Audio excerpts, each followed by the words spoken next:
নমস্কার বন্ধুরা, শ্রাবণী রান্নাঘরে আপনাদের সবাইকে স্বাগত জানিয়ে আমি প্রতিদিনের মতো আবারও আজকের একটা রান্নার ভিডিও নিয়ে আপনাদের সামনে চলে এসেছি। আজকের আমি আপনাদের কাতলা মাছ দিয়ে একটা অসাধারণ রেসিপি বানিয়ে দেখাবো। আশা করি আপনাদের ভালো লাগবে। তার জন্য কিন্তু আমার পুরো ভিডিওটা আপনাদের দেখতে হবে। আর দেখা শুরু করার আগে একটা লাইক দেবেন, ভিডিওটা সম্পূর্ণ দেখে সুন্দর একটা কমেন্ট করবেন আর শেয়ার করতে ভুলবেন না। তাহলে চলুন আজকের আমি এই কাতলা মাছ দিয়ে কি রেসিপি বানাচ্ছি সেটা আপনারা একবার দেখে নিন। রান্নাটা করার জন্য এখানে আমি দেখুন 4 পিস কাতলা মাছ নিয়ে নিয়েছি। আর মাছটা কিন্তু খুব ভালোভাবে ধুয়ে পরিষ্কার করে রেখে দিয়েছি। এবারে আমি মাছের মধ্যে প্রথমে দিয়ে দেব নুন। এখানে কিন্তু নুন দিয়ে দিলাম। এইবারে দেব আমি এখানে হলুদের গুঁড়ো, আর দেব আমি এখানে অল্প সামান্য একটু লঙ্কার গুঁড়ো দিয়ে মাছটার মধ্যে খুব ভালোভাবে এই সমস্ত মশলাগুলো মাখিয়ে নিতে হবে। খুব ভালোভাবে কিন্তু মশলাটা এখানে এইভাবে ঘষে ঘষে ভালো করে মাখিয়ে নেব। আর আমি প্রতিদিনের মতো আপনাদের একটা কথাই বলবো যে প্লিজ আমার ভিডিওটা আপনারা টেনে টেনে দেখবেন না, পুরো ভিডিওটা দেখুন। আশা করি আপনাদের ভালো লাগবে। দেখুন মাছের মধ্যে কিন্তু সমস্ত মশলাগুলো এইভাবে একটু হাত দিয়ে ঘষে ঘষে মাখিয়ে নিচ্ছি। এতে কি হবে, মাছের মধ্যে সমস্ত মশলাগুলো এইভাবে একটু মাখিয়ে নিয়ে কিছুক্ষণ যদি রেখে দেওয়া যায় তাহলে মাছের মধ্যে মশলাটা সুন্দর করে ঢুকে যাবে। এবারে দেখুন এটা কিন্তু আমার মাখানো হয়ে গেছে। আমি এটাকে প্রায় 15 থেকে 20 মিনিট মতো এইভাবে একটু রেখে দেব। এটা কিন্তু এইভাবে একটু মশলাটা মাখিয়ে রেখে দিতে হবে। মাছের মধ্যে মশলা মাখিয়ে আমি প্রায় এখানে 20 মিনিট রেখে দিয়েছিলাম। এটা আমার হয়ে গেছে। আর অন্যদিকে দেখুন গ্যাসটা অন করে একটা ফ্রাই প্যান বসিয়ে দিয়েছি। এইবারে আমি ফ্রাই প্যানের মধ্যে দিয়ে দেব সর্ষের তেল। এখানে কিন্তু আমি রান্নাটা সর্ষের তেলেই করব, সেই জন্য আমি ফ্রাই প্যানে সর্ষের তেল দিয়ে দিলাম। দিয়ে তেলটাকে প্রথমে খুব ভালোভাবে একটু গরম হতে দেব। তেল কিন্তু এখানে প্রথমে খুব ভালোভাবে গরম করে নিতে হবে। তেল আমার এখানে খুব ভালোভাবে গরম হয়ে গেছে। এইবারে আমি তেলের মধ্যে দিয়ে দেব এই যে মাছগুলোর মধ্যে মশলা মাখিয়ে রেখে দিয়েছিলাম, সেই মাছগুলো কিন্তু এখানে একটা একটা করে দিয়ে দিচ্ছি। মাছগুলো এর মধ্যে দিয়ে মাছগুলো কিন্তু উল্টিয়ে পাল্টিয়ে লাল লাল করে একটু ভেজে নেব। মাছটা এখানে উল্টিয়ে পাল্টে একটু লাল করে ভেজে নিতে হবে। আর আমার চ্যানেলের নতুন বন্ধু পুরনো বন্ধু সবাইকেই বলছি আমার তরফ থেকে অনেক অনেক ভালোবাসা। নতুন বন্ধুদের বলবো যদি আমার চ্যানেলটা সাবস্ক্রাইব করেন তাহলে পাশে থাকা বেল বাটনটা অবশ্যই প্রেস করে দেবেন, যাতে আমি যখনই কোনো নিত্য নতুন ভিডিও আপলোড করব সবার প্রথমে আপনাদের কাছে নোটিফিকেশান চলে যাবে এবং আপনারা আপনাদের সময় মতো ভিডিওটা দেখে নিতে পারবেন। আর পুরনো বন্ধুদের বলবো এইভাবে আমার পাশে থাকার জন্য, আমাকে এগিয়ে যেতে সাহায্য করার জন্য আপনাদের অসংখ্য অসংখ্য ধন্যবাদ। দেখুন মাছটা কিন্তু একটু উল্টিয়ে পাল্টিয়ে সময় নিয়ে এটাকে আমি একটু লাল করে ভেজে নেব। মাছটা আমার এখানে ভাজা হয়ে গেছে। মাছটা আমি এখানে উল্টিয়ে পাল্টিয়ে দেখুন একটু লাল করে সুন্দর করে ভেজে নিয়েছি। আর এটা আমার এখানে ভাজা হয়ে গেছে। এবারে মাছগুলোকে আমি আলাদা করে তুলে রেখে দেব।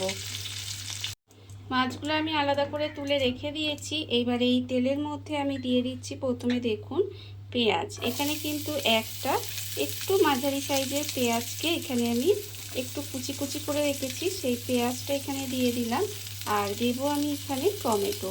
এখানে কিন্তু একটা মাঝারি সাইজের টমেটোকে এইভাবে একটু সময় এইভাবে একটু টুকরো করে রেখেছি, সেই টমেটোটাও এর মধ্যে দিয়ে দিলাম।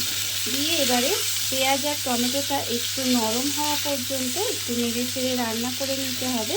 দেখুন খুব বেশি কিন্তু ভাজবো না, একটু সময় কিন্তু এইভাবে একটু রান্না করে নেব। আর আজকের আমি যে মাছের রেসিপিটা আপনাদের দেখাচ্ছি সেটা কিন্তু একটু অন্যরকম, একটু নতুনভাবে, খেতে কিন্তু ভীষণই সুন্দর হয়। আর খুব অল্প সময় অল্প উপকরণে রান্নাটা হয়ে যায়, খেতে ভীষণই টেস্টি একটা রান্না। একই রকম না রান্না করে একটু অন্যরকম রান্না যদি করেন বা রান্না করতে চান তাহলে এই রেসিপিটা একবার ট্রাই করে দেখতে পারেন। দেখুন মাছটা টমেটো আর পেঁয়াজটা কিন্তু একটু নরম হওয়া পর্যন্ত এইভাবে একটু রান্না করে নেব। টমেটো আর পেঁয়াজটা দেখুন এখানে কিন্তু একটু নরম হওয়া পর্যন্ত আমি রান্না করে নিয়েছি, আর এটা আমার হয়ে গেছে। এইবারে আমি এটাকে আলাদা করে নামিয়ে একটু ঠান্ডা করে নেব। এটাকে কিন্তু নামিয়ে একটু ঠান্ডা করে নিতে হবে। পেঁয়াজ আর টমেটোটা আমি আলাদা করে তুলে একটু ঠান্ডা হতে দিয়েছিলাম, এটা আমার ঠান্ডা হয়ে গেছে। আর অন্যদিকে দেখুন এখানে আমি 1 চামচ পোস্ত, 1 চামচ সাদা সর্ষে আর 1 চামচ কালো সর্ষে নিয়ে নিয়েছি। এবারে এটা আমি মিক্সির মধ্যে দিয়ে প্রথমে এটাকে গুঁড়ো করে নেব। এটা কিন্তু একটা মশলা রেডি করছি, তার জন্য দেখুন মিক্সি নিয়ে নিয়েছি। মিক্সির মধ্যে প্রথমে এই কাঁচা লঙ্কা দুটো আর সাদা সর্ষে আর কালো সর্ষেটা দিয়ে প্রথমে একটু ঘুরিয়ে নেব। মিক্সির মধ্যে সর্ষে পোস্তটা দিয়ে কাঁচা লঙ্কাটা দিয়ে প্রথমে গুঁড়ো করে নিয়েছি। এইবারে দেখুন এর মধ্যে দিয়ে দেব এই যে ভাজা পেঁয়াজ আর টমেটোটাও এর মধ্যে দিয়ে দিলাম। দিয়ে এবার এটা সবটা কিন্তু একসঙ্গে খুব ভালোভাবে একটু পেস্ট করে নেব। মশলাটা আমি এখানে একটা বাটির মধ্যে ঢেলে নিয়েছি মশলাটা করে।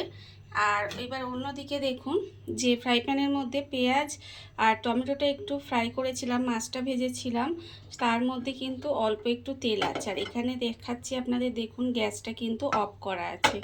এইবারে এর মধ্যে এই যে বাটিতে আমি মশলাটা করে রেখেছি সেই মশলাটা প্রথমে দিয়ে দিলাম। ভীষণই সহজ রান্না, বাড়িতে থাকা খুব কম উপকরণে রান্নাটা আজকের হবে, কিন্তু খেতে ভীষণই টেস্টি হবে। আপনাদের হাতে যখন সময় কম থাকবে বা রান্না করতে ইচ্ছা করছে না, অথচ একটু নিত্য নতুন একটু অন্যরকম একটা কিছু খেতে ইচ্ছা করছে, তখন কিন্তু এইভাবে আপনারা রেসিপিটা করতে পারেন।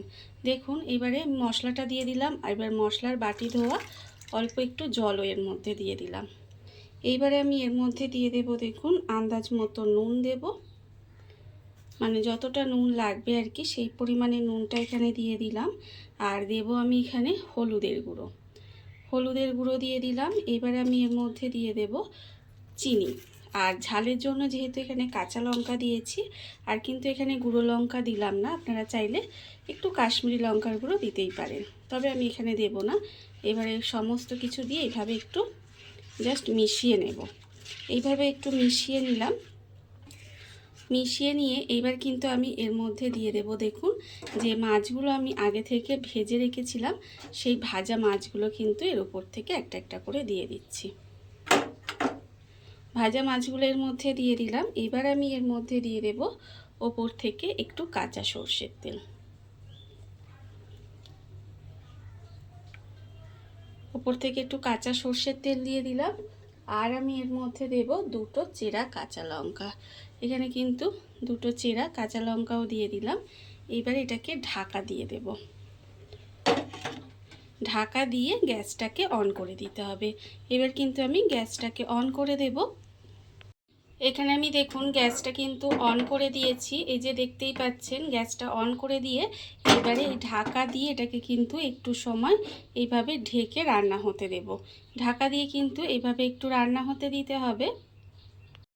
ঢাকা দিয়ে আমি বেশ কিছুক্ষণ এইভাবে একটু রান্না হতে দিয়েছিলাম, আর এর ফলে আমি আপনাদের দেখাচ্ছি দেখুন এখানে কিন্তু মাছটা মাঝে একবার উল্টিয়ে পাল্টিয়ে দিয়েছিলাম। এখানে কিন্তু আমার রান্না হয়ে গেছে। দেখুন আমি কিন্তু এরকম একটু গ্রেভি রেখেছি, আপনারা যদি মনে করেন আর একটু শুকনো করে নিতে পারেন। ভাতে মাখিয়ে খাওয়ার জন্য আমি এখানে একটু গ্রেভি রেখেছি। আমার এখানে রান্না হয়ে গেছে দেখতেই পাচ্ছেন। এবারে আমি গ্যাসটা অফ করে কিছুক্ষণ ঢাকা দিয়ে রেখে দেব, আর তারপরে আপনাদের সামনে পরিবেশন করে দেখাবো ঠিক কেমন হলো।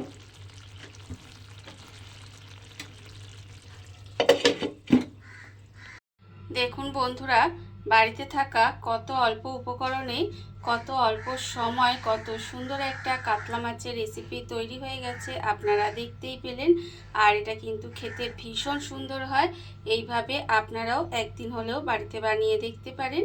আর এই ভিডিওটা যদি আপনাদের ভালো লেগে থাকে, আপনারা আমার চ্যানেলটা সাবস্ক্রাইব করে এইভাবে আমার পাশে থেকে যেতে পারেন। তাহলে চলুন আজকের ভিডিওটা এই পর্যন্তই। নমস্কার।